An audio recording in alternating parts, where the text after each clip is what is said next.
बेसी जदी बोला भिंगे छौरी दोनों गोला कहा दाइब देबो। बेसी जदी बोला भिंगे छौरी दोनों गोला कहा दाइब देबो।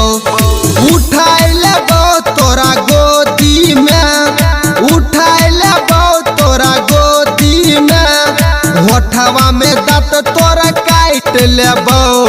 बेसी जदी बोला भिंगे छौरी दोनों गोला कहा दाइब देबो। बेसी जदी बोला भिंगे छौरी दोनों गोला कहा दाइब देबो। क्या विकास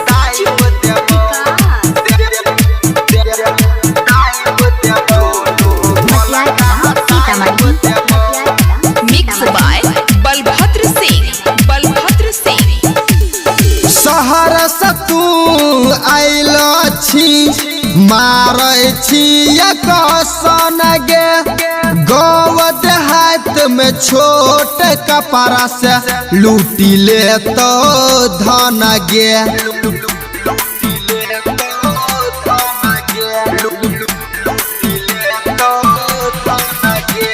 शहर से तू आइल छी मारै छी सन गे।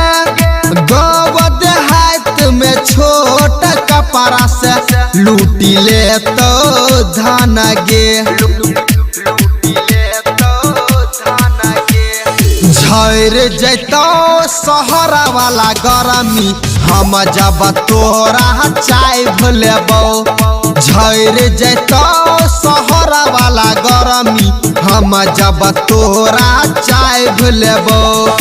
उठाई लेबो तोरा गोदी में, उठाई लेबो तोरा गोदी में, होठवा में दांत तोरा काट लेबो। बेसी जदी बोला भिंगे छौरी दोनों गोला कहा दाइब देबो।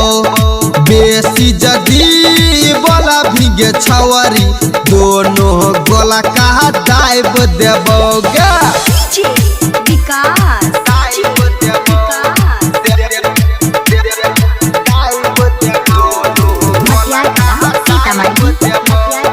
Presented by PM recording studio Alamnagar Madhepura.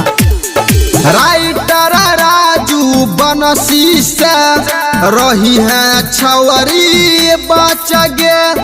Parveen प्यारे लाल गुलशन बल्लू दाबत बल गे।